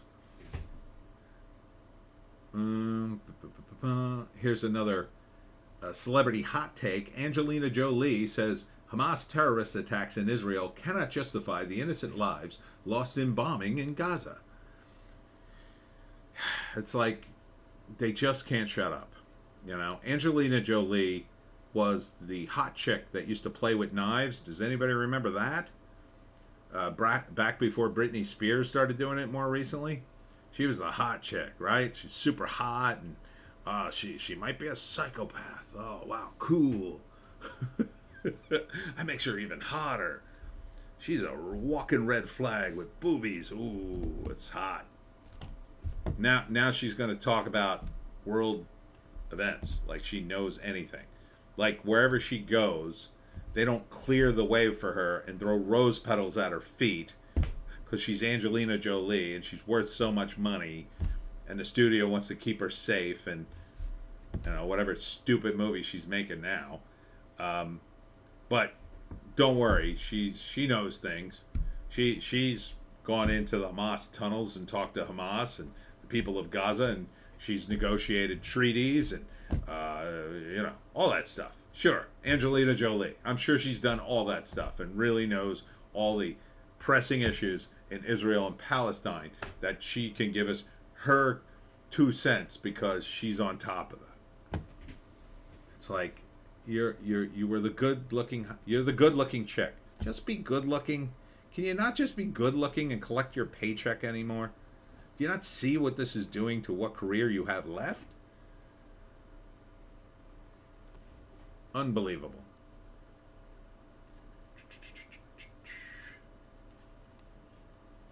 Lena Headey in her film The Trap. Let's see. I got a still from this. I think I looked at this trailer. The Trap. The Trap. Maybe I didn't. There's another movie she's in I did look at. What the hell is The Trap? Was that what it was called? No, I don't know. Some article about how she wished her Game of Thrones ended a different way, I guess. Indie film. Maybe this was it. It's a psychological drama with some shockingly dark elements. About a woman living a life of solitude when she meets a mysterious young drifter. It was based on a short film. I don't think this is the one I saw. I think it's a different film, but good for you. Lena Headey's talented. I would give her a shot at directing.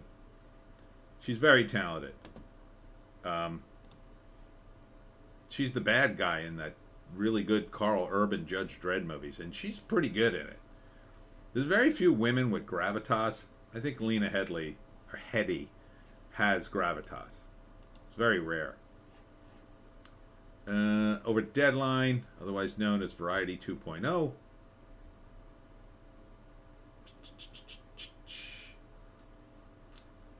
More on Matthew Perry. It's all Matthew Perry. Jesus, it's all Matthew Perry. It really is. And the SAG thing.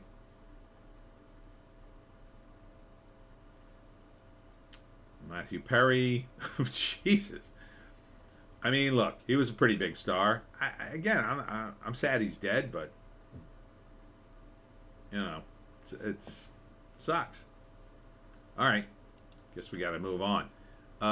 Comic book news. What do we have in here?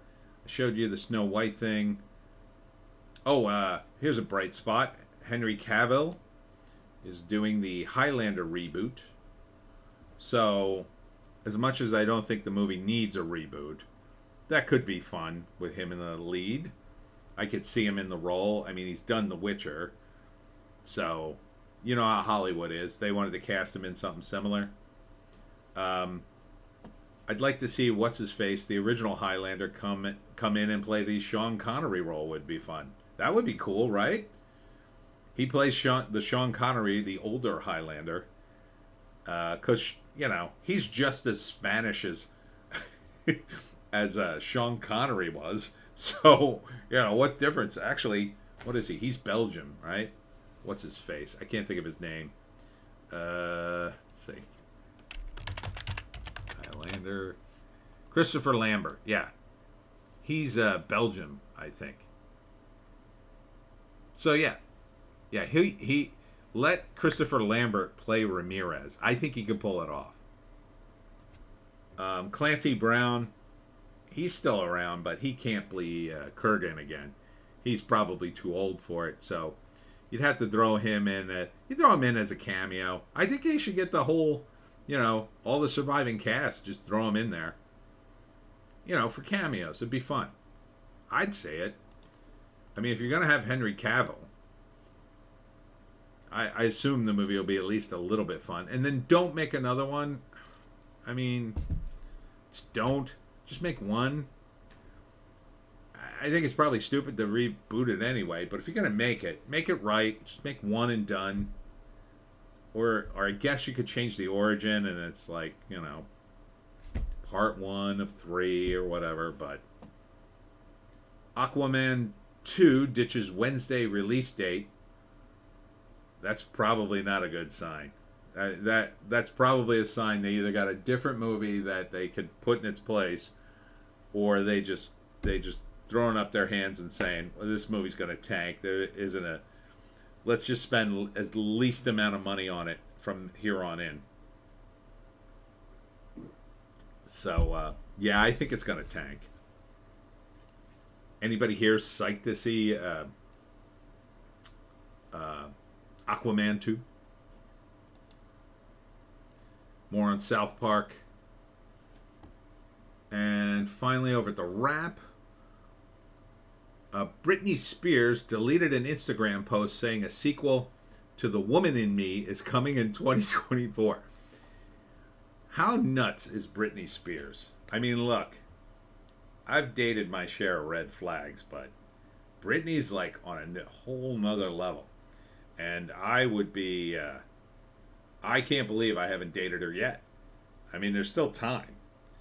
But holy cow, between everything that's happened in the past and her current Instagram posts, which are relentless, where she's half naked and she's dancing around. She does the same dance almost every time. I'm keeping on top of this story.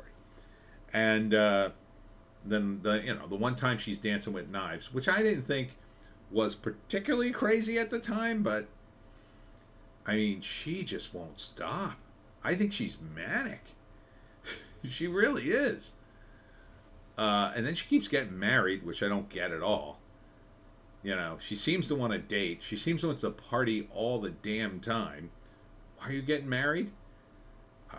You just, the people I feel really sorry for are her sons, right? Like, they got to be like, oh no, Ma, please get off of Instagram. Like, they probably on some level get like, well, she was the hot chick back in the day, and this is what she does. But man, that Instagram stuff is like, like she doesn't have to do it. She just doesn't have to do it. She's Britney Spears. She has some money. I don't know if the Instagram thing is even making her money. Is it? She's not. She doesn't seem to have any sponsorships or anything. I don't think she put out an album recently. Like, I literally think she's doing it just because she can't get enough attention. So, I mean, if you told me she was getting $500,000 a post, then I'd be like, okay, I get it now. But I think she's just doing it. I don't think she's getting any money. And her son's got to be like, oh, God. I couldn't imagine. I couldn't imagine being the son of Britney Spears and just being like, like, imagine you're on a date and you're the son of Britney Spears and you're just like, oh, so what do you do? And blah, blah, blah. You get into it. And eventually your date goes, wait a minute, your last name's Spears, you said? Yeah, that's my last name. So you're not related to Britney Spears, are you? And then you'd have to be like, I am. She's my mother, and we have our own lives. Like, you'd be immediately like on the defense. Like, look, I can't control my mother. She does what she wants to do. I love her, but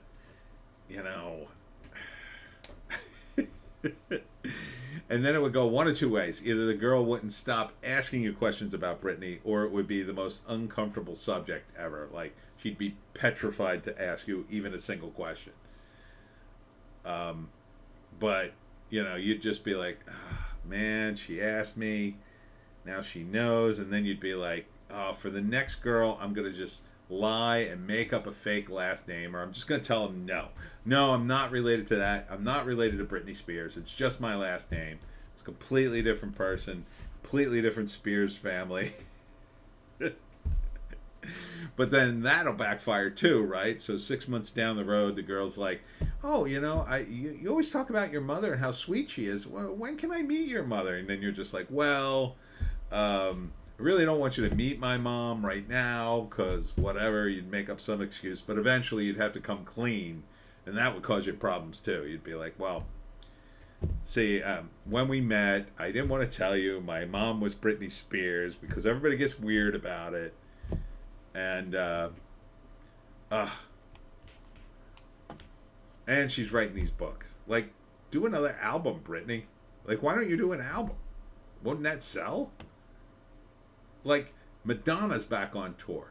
That woman's 65, and she had a scare in a hospital. She shouldn't be on tour, I think. I think Madonna should retire or cut back and do what Cher does. Do casinos. It's still lots of money, but it's a lot. I think it's a lot less work. You can do more of a stage show. You don't have to do a full-blown tour across the world like she's trying to do now. At 65, I think it's too much. But Britney is only in her 40s. She could go back on tour. She still looks good. Right? She could do the whole tour again. She could do a, Britney Spears retrospective or launch a new album or whatever. Like, can't she? You're telling me she can't do another tour? She's only in her 40s. Madonna's fallen apart. She still looks great. And I don't think she's had any work done. I don't think Britney's had any work done. I think she's just manic about her exercise. And I don't even think she really exercises like a normal, say, celebrity, if you can call celebrities normal. I think she's literally so, like, shot out of a cannon when she gets up. Nobody can keep up with her. Kind of manic. She's just manic, like, all the time. That's the way I picture her at home. Like waking up with Britney would be like, huh? What? Oh, come on, we're going to get up and have breakfast. All right, give me a minute. No, we got to make it now. You just be like, I'll be there in a minute. And then she'd get up and make like pancakes and eggs and bacon and all this stuff. And by the time you like got out of the bathroom, she'd be like, hurry up. And you'd get there and it'd be all this food. And you'd be like, you made all this? I really wish I could write like my imagination of what I think life with Britney Spears would be like, because it would just be the craziest, funniest thing ever. Just me and Britney Spears in a 24-hour period, and just me trying to keep up with her nuttiness. I think would be hilarious. Just me going, Britney, stop. What are you doing? No, don't do that. Britney, get down from that tree. I'd take her to, I don't know, take her to a restaurant somewhere, and we'd be in a parking lot, and she'd see a tree and just start climbing up it. And I'd just be like, Britney, what the hell are you doing?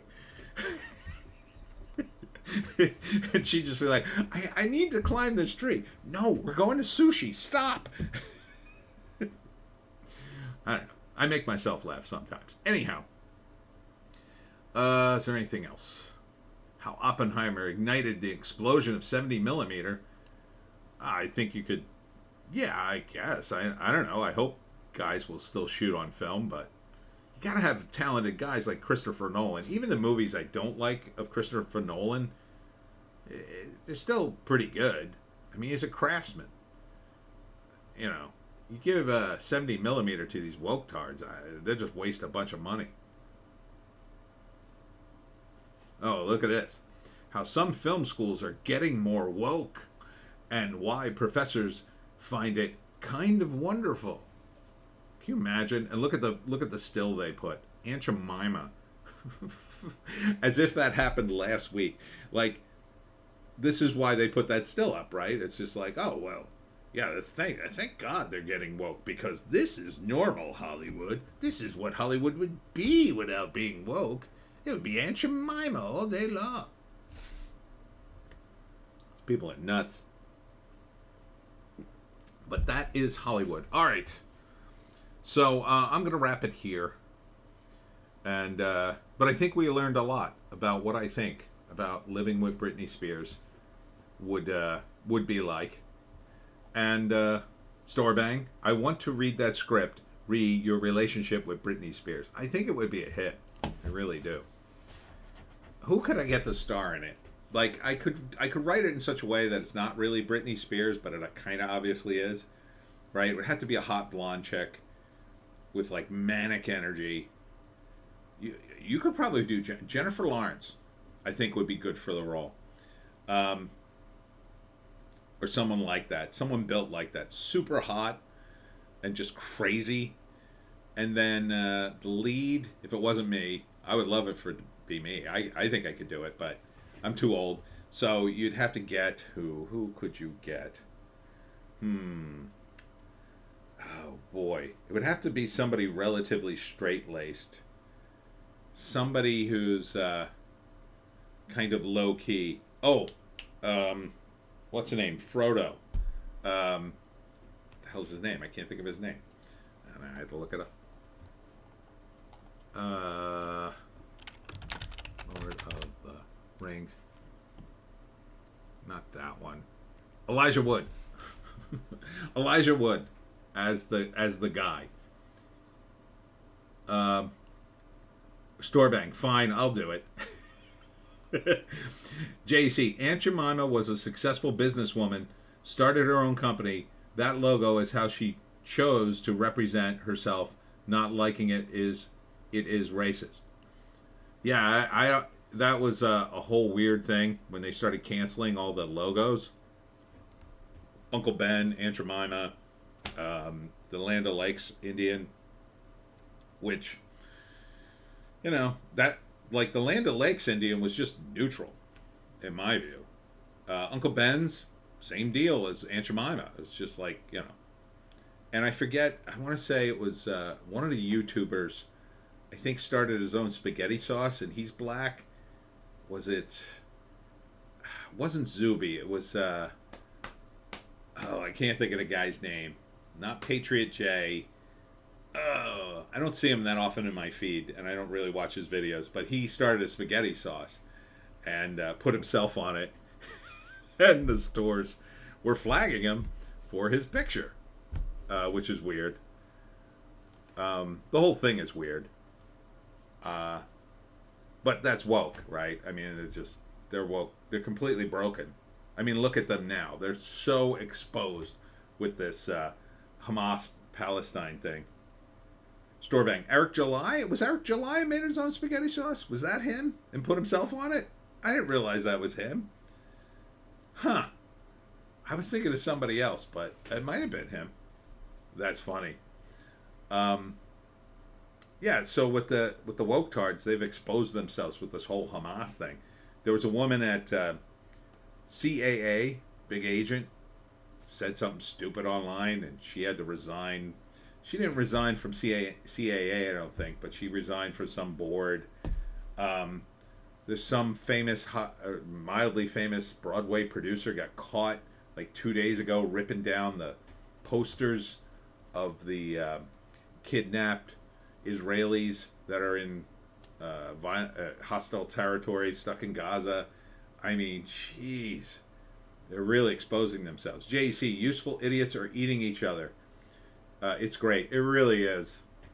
It's also sad, too, because you finally see what we're up against. Like, you see the numbers. The numbers of these people are scary. I mean, what happened in Brooklyn the other day, I mean, New York is... we need to deport a lot of people. I mean, we really do. And then we need to start on the universities and the colleges and really fire a ton of the faculty. And I don't think we're even close to that. But at least the talk is kind of heading that way. JC, pro-Palestinian protesters were fighting with the black Hebrew Israelites earlier today. Wow. Who do you root for in that? I guess you just eat popcorn and hope it's dead even. Wow. That's crazy. Storebang, it was a guess. Oh, okay. No, I don't think it was Eric July. God, I can't think of the guy's name. It might have been, though. But I don't think so. That must be crazy. With the pro-Palestinian protesters and the black Hebrew Israelites, I give the edge to the black Hebrew Israelites. Those guys already get pretty confrontational, I've seen. The protesters, I think most of them are just stupid college kids who have been radicalized beyond belief. And the high school students have been radicalized too. And that's a really scary part. Because we're looking at 10 years of this, really, before it starts.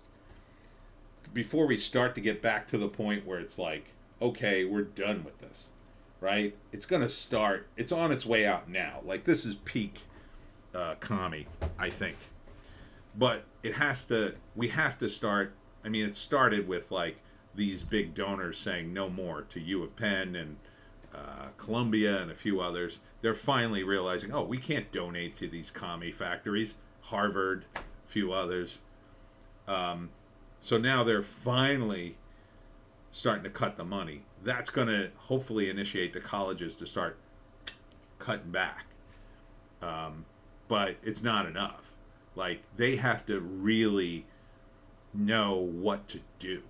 Because their first thing they're going to do is they're just going to ban Palestinian protests. Like, Governor DeSantis, I like some of the stuff he's done, but just to go after the pro-Hamas protesters, that's the wrong way. You have to go after the professors that, that are giving them credit for doing this, that are teaching nothing but liberation and revolution. Like, those are the guys you got to get rid of.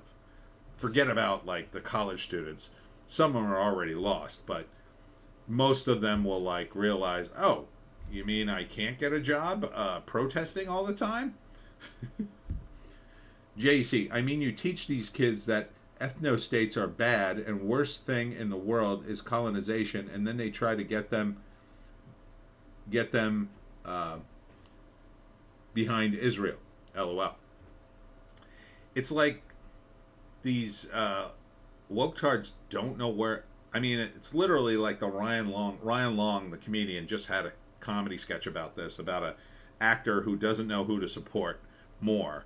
Like, he's conflicted, like, do I support Palestine or do I support Israel in a conflict?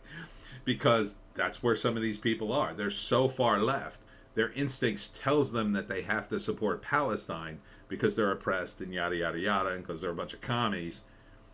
But somewhere deep down, most of them know that they have to support Israel because, I mean, number one, like, if you have to pick one of those two after the horrible events, you would pick Israel, obviously.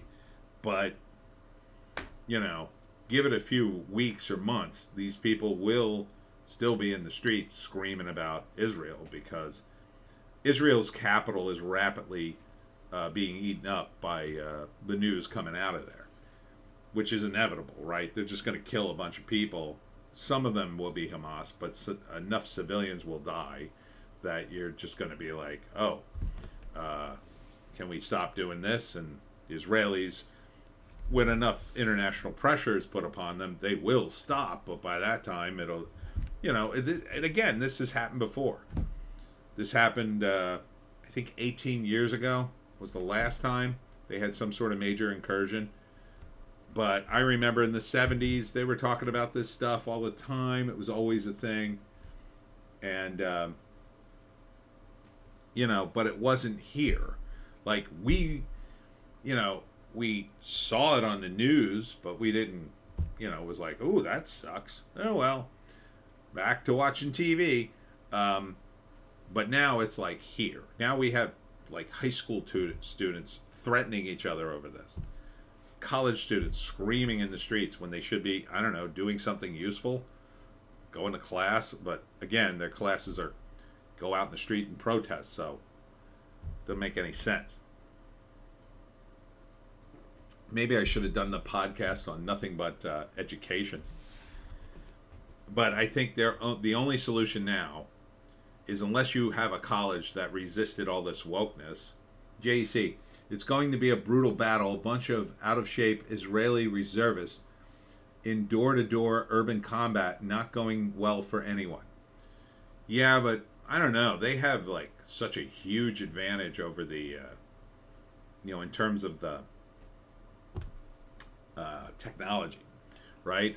Scott Adams was talking about the drone stuff, and the drone stuff's just off the charts now. They have these drones that just send them out. They literally just turn them on and, like, flick your wrist and they go. And then you send one with a bomb and you throw it against the wall and then you walk away. It blows up, blows a hole in the wall. Then you throw in another drone, flies in there, looks around. You know exactly where everything is before you even go into the place. And, like, the booby traps, yeah, they're an issue, but when you blow a human-sized hole in the side of the wall, there ain't going to be a booby trap in front of that. And if there was, it'll go off when you set the explosive off, because it'll be near the door. And then,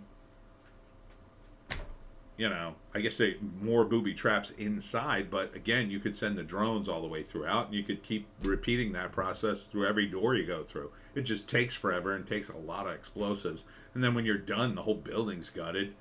So, I don't know. Plus, I don't think the Israelis are messing around this time. I think they're just going to go in there and flatten buildings. They're not going to care if anybody's in them or not. JEC, everyone's got a plan until they get punched in the face. That is true. That is true. It's going to go sideways at some point, but for a while, they had this new bomb they were talking about. They call it a sponge bomb. So the idea is they throw it down one of the Hamas tunnels, and it explodes, but it expands with, I guess, foam or cement or some kind of combination, and then it just fills the tunnel up, and then it's sealed. So I think they could potentially go around like that, find most of the tunnels and seal them all off, and then Hamas will be pretty wrecked if they do that, and if they get enough of the tunnels, I think you're screwed. But we'll see what happens. It's gonna be. I think it's gonna be several months before anything shakes out. If World War III doesn't start, that'll be good. I think the Biden administration will stay on board until it's politically radioactive, which is rapidly going to happen. I think by Christmas, people will be like, "Oh no." And then the Biden admin will say, "Okay, pull everything back into the ocean and declare victory," and then they'll tell the Israelis, "Well, we're around if you need us, but don't go too far, and we'll keep sending you weapons or whatever." My hope is that, and sorry to go off on this tangent, but my hope is the new speaker, when he splits the vote between the Ukraine aid and the Israeli aid, that the very least the Ukraine aid gets they put the kibosh on it and they won't send it, or it's reduced greatly, like to nothing. But I know the Israeli aid, that's probably going to happen, but at least reduce it to something we could kind of sort of afford. We really can't afford anything. I would say reduce it to zero, but they'll give them something, and they'll give the Gazans something, and then it'll be a big waste of money, and they'll continue to kill each other. So that's what happened last time. That's what always happens. And then, the people connected to the people who make all the medical equipment, all the stuff we're sending, they'll get their cut from the U.S. government. That's what it's really about. It's about padding the pockets of people who are connected, making all that stuff. And they'll send it, and they'll all make their money, and they'll all laugh at us and continue to run the country into the ground. So, sorry to get all soapboxy at the end here. But hopefully people will just get pissed and say, enough. I think they are, but getting back to the educational part, what needs to happen is they need to cut these colleges off. There's a few colleges that didn't totally cater to wokeness, or ignored them completely. You got to fire all the DEI guys. You got to just purge all this stuff. It's going to take a while, but I think it can be done. But unfortunately, the last group of people that are going to be purged will be the public schools, because that's just going to be a battle. It's going to be a lawyer battle for years to come until Trump gets in. If Trump gets in, he could come in and make some amount of sweeping changes if he has the Congress on his side, which 50-50 he has that.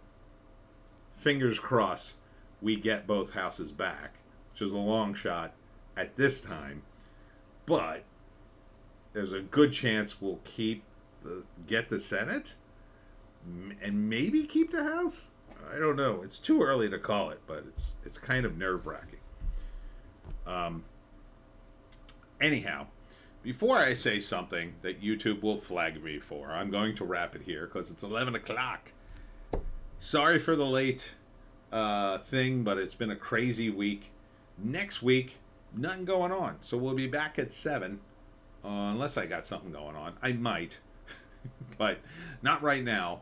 November's a little light, and December is freaking empty. I gotta get on the phone this week and get some more events. Because after doing 20 just this month, I need to keep doing more. I need more. It was a good month, though. Halloween was money, baby. So thanks for tuning in. And on that happy note, I love money. On that happy note, I hope you guys enjoyed my little clown show. And I'm going to think about that Britney Spears thing. I think it could be a winner.